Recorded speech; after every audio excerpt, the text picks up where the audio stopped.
नमस्कार, मेरा नाम है अनविका। बिहार का न्यूज में स्वागत है। आज 14 दिसंबर दिन शनिवार है। खबरों की ओर बढ़ने से पहले हेडलाइन को देख लेते हैं। बिहार का most wanted criminal Ajay Rai Patna police ने मार गिराया। बेगूसराय में पकड़ हुआ विवाह, लड़की बोली अफेयर था। बिहार में टला बड़ा रेल हादसा। करंट अफेयर्स ने बीपीएससी अभ्यर्थियों को किया परेशान। क्लास छोड़कर सब्जी लेने गए थे मास्टर साहब। चलिए अब बढ़ते हैं टॉप 18 खबरों की ओर। पटना में एसटीएफ ने एनकाउंटर में कुख्यात गैंगस्टर अजय राय को मार गिराया, जो बिजली ठेकेदार के रूप में पहचान छिपाकर रह रहा था। गिरफ्तारी के प्रयास के दौरान अजय और उसके साथियों ने पुलिस पर गोलीबारी की, जिसमें एक पुलिसकर्मी घायल हुआ। 29 मिनट की मुठभेड़ में अजय 4 गोलियों का शिकार बना। बैंक डकैती और अन्य गंभीर अपराधों में शामिल अजय राय बिहार के मोस्ट वांटेड अपराधियों में से एक था। इस कार्रवाई ने न केवल अपराधियों को कड़ा संदेश दिया, बल्कि कानून व्यवस्था पर पुलिस की सक्रियता भी साबित की। भागलपुर के मायागंज अस्पताल में शुक्रवार रात एक घटना घटी, जहां 62 वर्षीय टुनटुन साह को मृत घोषित करने के बाद उनके परिजन आक्रोशित हो गए। उन्होंने इमरजेंसी गेट तोड़कर डॉक्टरों पर हमला किया, जिससे आवेश गंभीर रूप से घायल हो गए और अन्य चिकित्सा कर्मियों पर भी हमला हुआ। स्थिति को नियंत्रित करने के लिए पुलिस को बुलाना पड़ा और लगभग 2 घंटे तक अस्पताल में इलाज बंद रहा। परिजनों का आरोप था कि एम्बुलेंस चालक ने इलाज के दौरान ऑक्सीजन नहीं दिया, जिससे टुनटुन साह की मृत्यु हुई। इस घटना ने अस्पतालों में स्वास्थ्य सेवाओं और चिकित्सकों की सुरक्षा की आवश्यकता को उजागर किया है।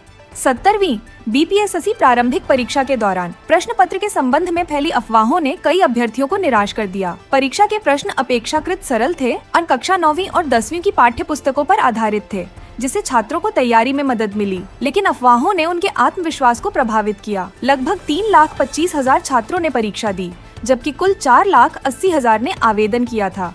उत्तर बिहार में मक्के के दाम समर्थन मूल्य से 1.5 गुना अधिक हो गए हैं, जिससे किसानों को प्रति क्विंटल 2,610 रुपए मिल रहे हैं। इस साल मक्के की खेती में 25% से अधिक वृद्धि दर्ज की गई है। पहले मक्का 1,300 से 1,700 रुपए प्रति क्विंटल बिकता था, लेकिन अब अधिक मांग और एथेनॉल संयंत्रों के कारण इसका मूल्य बढ़ गया है। किसानों ने मक्का की उन्नत किस्में उगाई हैं, जिससे पैदावार भी बढ़ी है। हालांकि कुछ किसानों ने बीज की कालाबाजारी की समस्याओं का सामना किया है, लेकिन यह बदलाव किसानों के लिए आर्थिक समृद्धि का संकेत है। मधेपुरा जिले के सुखासन स्थित आर्या पेट्रोल पंप पर 3 बदमाशों ने नोजल मैन टुनटुन कुमार से 35,000 रुपए लूट लिए। यह घटना शुक्रवार रात करीब 8 बजे घटी, जब बाइक सवार बदमाशों ने पेट्रोल भरवाने के बहाने डीजल मांगा और फिर हथियार दिखाकर पैसे छीन लिए।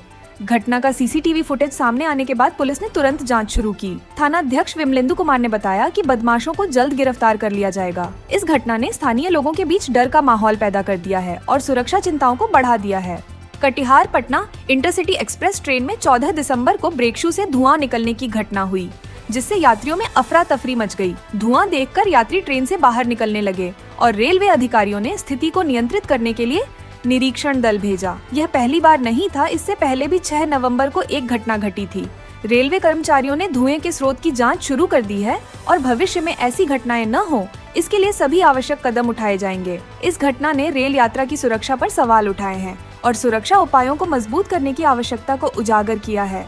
पूर्णिया के निर्दलीय सांसद पप्पू यादव ने संसद में प्रवर्तन निदेशालय ईडी पर गंभीर आरोप लगाते हुए कहा कि मध्य प्रदेश के कारोबारी मनोज परमार और उनकी पत्नी नेहा की आत्महत्या के बाद उनके बच्चों पर राहुल गांधी के खिलाफ बयान देने का दबाव डाला गया। मनोज का परिवार कांग्रेस समर्थक था और उन्होंने राहुल गांधी को गुल्लक भेंट कर अपनी निष्ठा जताई थी। पप्पू यादव ने ईडी की कार्रवाई को राजनीतिक प्रताड़ना करार देते हुए इसे लोकतंत्र के लिए खतरनाक बताया और सरकार से न्याय सुनिश्चित करने की मांग की। हाल ही में आयोजित बिहार लोक सेवा आयोग बीपीएससी की परीक्षा में पूछा गया था कि घड़ी की सुइयां कितनी बार मिलती हैं। घड़ी की घंटे और मिनट की सुई हर 12 घंटे में 11 बार मिलती है और 24 घंटे में यह संख्या 22 बार हो जाती है। इस प्रकार के प्रश्न सामान्यतः तार्किक सोच और गणनात्मक क्षमता का परीक्षण करते हैं। विशेषज्ञों का मानना है कि इस बार के प्रश्न सरल थे और वन लाइनर के रूप में प्रस्तुत किए गए थे, जिससे छात्रों को उत्तर देने में अधिक कठिनाई नहीं हुई। इस परीक्षा में सामान्य श्रेणी के उम्मीदवारों के लिए कट ऑफ 100 तक जा सकता है,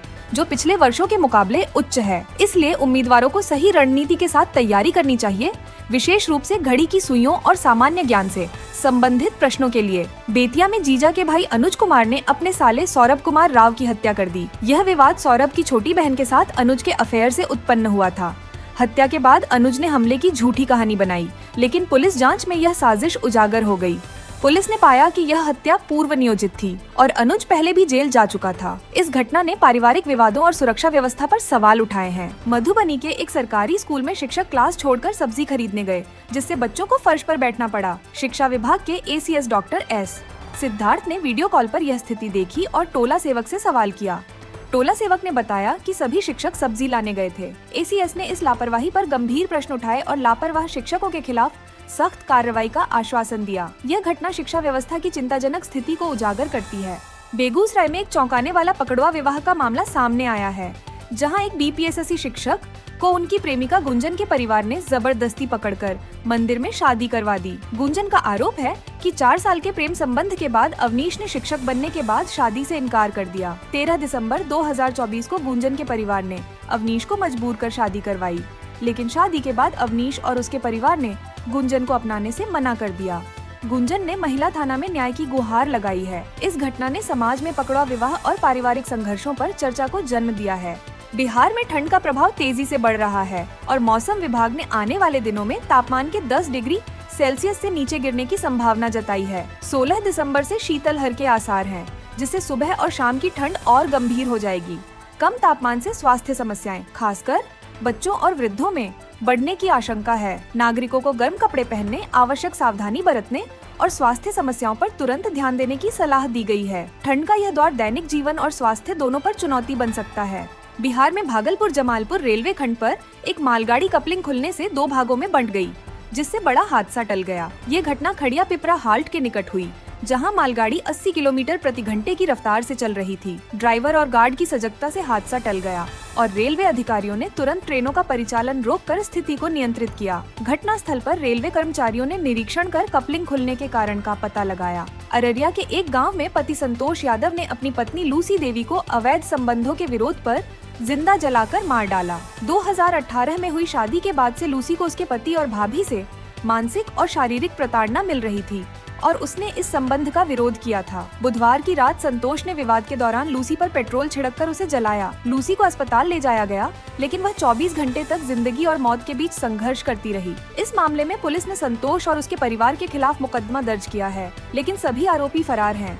यह घटना महिलाओं की सुरक्षा और उनके अधिकारों की रक्षा के लिए एक चेतावनी है। बिहार में 17 दिसंबर 2024 से जमीन रजिस्ट्री की प्रक्रिया पूरी तरह बदल जाएगी। ई-निबंधन सॉफ्टवेयर के माध्यम से रजिस्ट्री होगी, जिसमें ऑनलाइन आवेदन, आधार कार्ड और बायोमेट्रिक सत्यापन अनिवार्य होगा। रजिस्ट्री के लिए अपॉइंटमेंट बुक करना आवश्यक होगा और सभी दस्तावेजों का सत्यापन निबंधन कार्यालय द्वारा किया जाएगा। यह प्रक्रिया अधिक सुरक्षित और पारदर्शी होगी, जिससे जमीन संबंधी धोखाधड़ी को रोका जा सकेगा। विक्रेता और खरीदार दोनों को अपने अधिकारों और कर्तव्यों के प्रति जागरूक रहना होगा।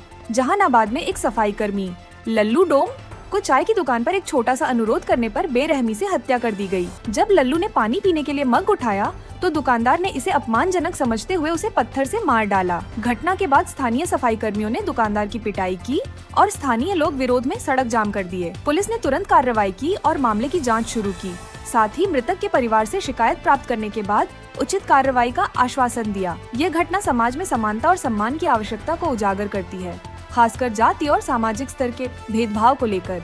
बिहार पुलिस अवर सेवा आयोग BPSSC ने assistant sub inspector ASI steno के 305 पदों पर भर्ती निकाली है, जिसकी आवेदन प्रक्रिया 17 दिसंबर 2024 से शुरू होकर 17 जनवरी 2025 तक चलेगी। इन पदों में 121 अनारक्षित, 6 अनुसूचित जनजाति, 59 अत्यंत पिछड़ा वर्ग, 37 पिछड़ा वर्ग, 14 पिछड़ा वर्ग की महिलाएं और 31 EWS के लिए हैं। उम्मीदवारों की उम्र 1 अगस्त 2024 तक 18 से 25 वर्ष के बीच होनी चाहिए। साथ ही 12वीं कक्षा उत्तीर्ण और कंप्यूटर डिप्लोमा आवश्यक है। चयन प्रक्रिया में लिखित परीक्षा, स्टेनोग्राफी और टाइपिंग टेस्ट शामिल होंगे और मेरिट लिस्ट लिखित परीक्षा के अंकों के आधार पर बनेगी। ऑनलाइन आवेदन BPSSC की आधिकारिक वेबसाइट पर किए जा सकते हैं। यह भर्ती युवाओं के लिए एक सुनहरा अवसर है। हाल ही में आयोजित BPSSC की परीक्षा में करंट अफेयर्स के कठिन प्रश्नों ने अभ्यर्थियों को परेशान कर दिया। 70वीं प्रारंभिक परीक्षा में करंट अफेयर्स के डाटा से संबंधित सवालों ने छात्रों के आत्मविश्वास को प्रभावित किया। परीक्षा में 11,748 परीक्षार्थियों में से 8,183 ने भाग लिया और सुरक्षा व्यवस्था सख्त थी। परीक्षा के बाद छात्रों ने बताया कि सवाल उनकी तैयारी पर असर डाल रहे थे। आगामी परीक्षाओं के लिए छात्रों को करंट अफेयर्स पर ध्यान देने और समाचारों से अपडेट रहने की सलाह दी जा रही है। खबरों का सिलसिला यहीं तक। बिहार की तमाम खबरों की जानकारी के लिए हमारे चैनल को सब्सक्राइब कर लें, जिससे हमारे न्यूज की नोटिफिकेशन आपको पता चल जाए। धन्यवाद। जय हिंद, जय भारत, जय बिहार।